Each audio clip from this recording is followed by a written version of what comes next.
नमस्कार दोस्तों, ज्योतिष के इस रहस्यमय सफर में आपका स्वागत है। मैं हूं गौरव वशिष्ठ और आप देख रहे हैं नो योर प्लैनेट्स। क्या आप भी जन्म कुंडली के रहस्यों को जानना चाहते हैं?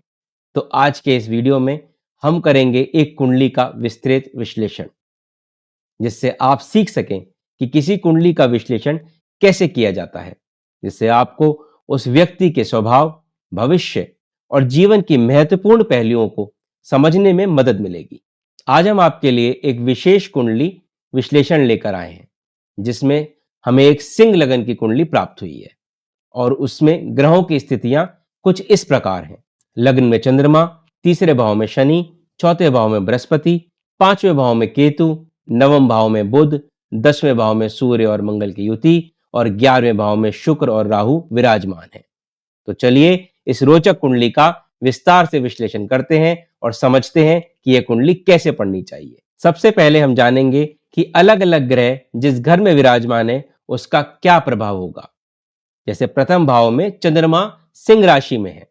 लग्न में चंद्रमा होने से व्यक्ति भावनात्मक, संवेदनशील और कल्पनाशील होगा। सिंह राशि में चंद्रमा होने के कारण जातक आत्मविश्वासी, उत्साही और दूसरों का ध्यान अपनी ओर आकर्षित करने वाला होगा। इनमें नेतृत्व क्षमता स्वाभाविक रूप से होगी, लेकिन कभी-कभी यह अपने विचारों और भावनाओं को लेकर थोड़े अस्थिर भी हो सकते हैं। इनका स्वभाव चंचल और परिवर्तनशील हो सकता है। यह लोग दूसरों की मदद करने के लिए हमेशा तैयार रहते हैं और इनमें सहानुभूति की भावना अधिक होती है। शारीरिक रूप से यह आकर्षक और प्रभावशाली दिख सकते हैं। तृतीय भाव में शनि तुला राशि में है। तीसरे भाव में शनि की स्थिति व्यक्ति को मेहनती और दृढ़ निश्चयी बनाती है। तुला राशि में शनि होने से व्यक्ति न्यायप्रिय और संतुलित दृष्टिकोण वाला होगा।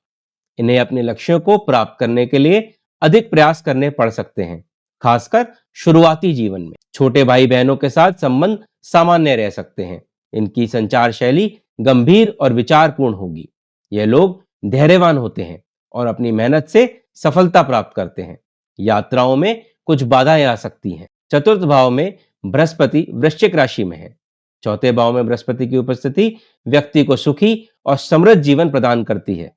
वृश्चिक राशि में बृहस्पति होने से व्यक्ति की अपने घर और परिवार के प्रति गहरी भावनाएं होंगी। इन्हें भूमि, भवन और वाहन का सुख मिलेगा। इनकी माता धार्मिक और ज्ञानी होंगी। यह लोग अपने परिवार की परंपराओं का सम्मान करते हैं। इनकी शिक्षा अच्छी होगी और ये ज्ञान प्राप्त करने में रुचि रखेंगे। कभी-कभी ये अपने विचारों को लेकर थोड़े जिद्दी हो सकते हैं। पंचम भाव में केतु धनु राशि में है। पांचवें भाव में केतु की स्थिति व्यक्ति को शिक्षा, संतान और रचनात्मकता के क्षेत्र में कुछ चुनौतियां दे सकती हैं। धनु राशि में केतु होने से व्यक्ति का मन धार्मिक और आध्यात्मिक विषयों की ओर आकर्षित हो सकता है। संतान से संबंधित कुछ चिंताएं हो सकती हैं। प्रेम संबंधों में अलगाव या वैराग्य की भावना आ सकती है। इनकी रचनात्मक क्षमताएं असामान्य हो सकती हैं। ये लोग अंतर्ज्ञानी और दार्शनिक स्वभाव के हो सकते हैं। नवम भाव में बुध मेष राशि में है।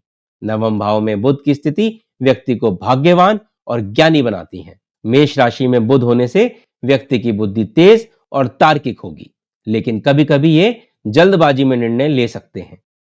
इनका अपने पिता के साथ संबंध बहुत अच्छा रहेगा।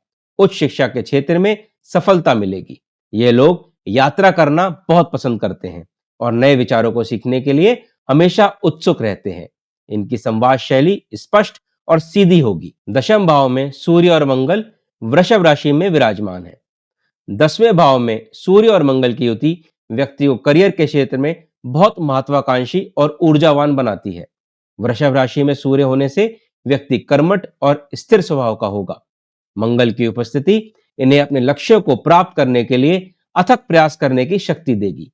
यह लोग अपने कार्य क्षेत्र में उच्च पद और प्रतिष्ठा प्राप्त करेंगे। इनमें नेतृत्व करने की क्षमता और अधिकार की भावना प्रबल होगी। हालांकि कभी-कभी ये थोड़े जिद्दी और आक्रामक भी हो सकते हैं। 11वें भाव में शुक्र और राहु मिथुन राशि में है।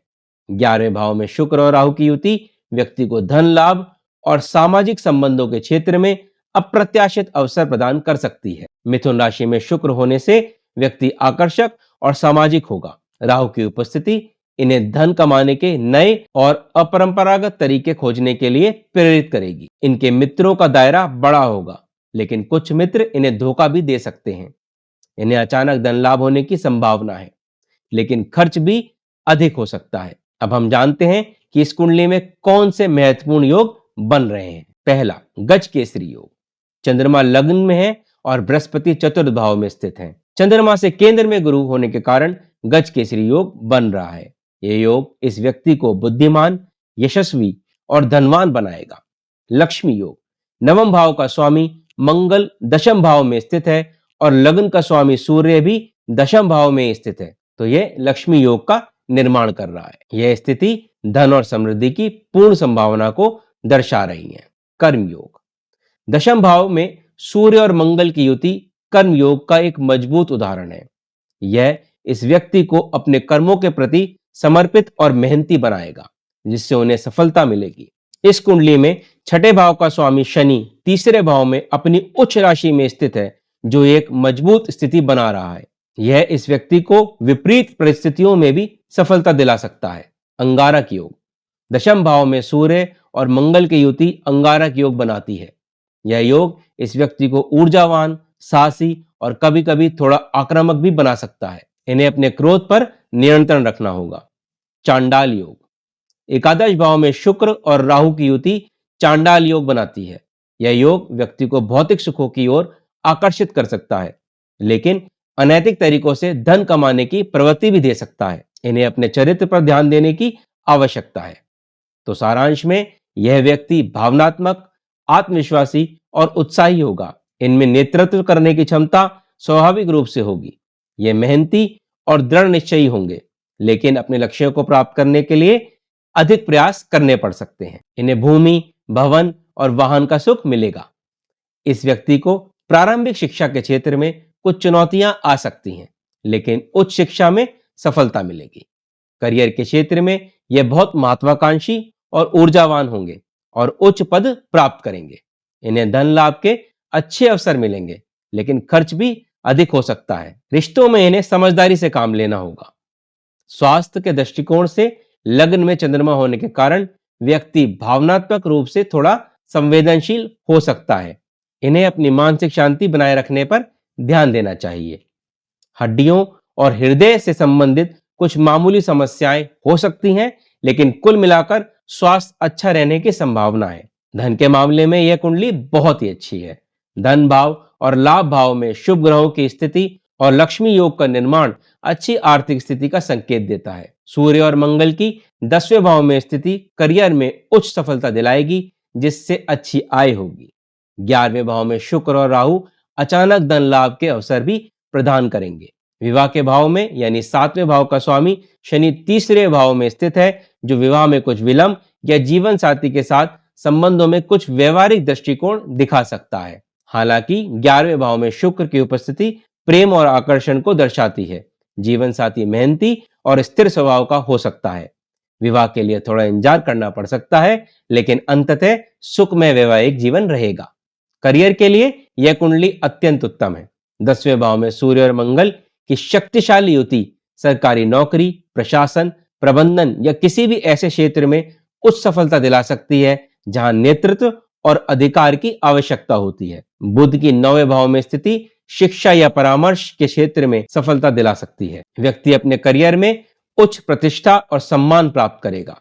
इस कुंडली के अनुसार सूर्य की महादशा इस व्यक्ति के लिए सबसे सफल साबित हो सकती है। सूर्य 10वें भाव में मंगल के साथ स्थित है। यह स्थिति करियर में उच्च सफलता, मान सम्मान और प्रतिष्ठा प्रदान करती है। सूर्य की महादशा के दौरान व्यक्ति अपने लक्ष्यों को प्राप्त करने और जीवन के महत्वपूर्ण उपलब्धियां हासिल करने में सक्षम होगा। इसके बाद मंगल की महादशा भी करियर और पराक्रम के लिए बहुत अच्छी रहेंगी। तो दोस्तों, यह था आज का कुंडली विश्लेषण। उम्मीद है आपको यह जानकारी पसंद आई होगी और आपके लिए उपयोगी साबित हुई होगी। अगर आपको यह वीडियो अच्छा लगा हो तो इसे लाइक करें और अपने दोस्तों के साथ शेयर करें, ताकि इसका लाभ उन्हें भी मिल सके। और हाँ, अगर आप हमारे चैनल पर नए हो तो इसको सब्सक्राइब करना बिल्कुल ना भूलें, ताकि आपको ऐसे ही और भी ज्योतिषीय विश्लेषण मिलते रहें। आपके कोई सवाल हो तो कमेंट सेक्शन में जरूर लिखें, हम उनके जवाब देने की पूरी कोशिश करेंगे। अगर आप अपनी कुंडली हमसे विश्लेषण करवाना चाहते हैं तो नीचे दिए गए नंबरों पर संपर्क कर सकते हैं। तो मिलते हैं अगले वीडियो में, तब तक के लिए खुश रहें, स्वस्थ रहें और सदैव मुस्कुराते रहें। धन्यवाद।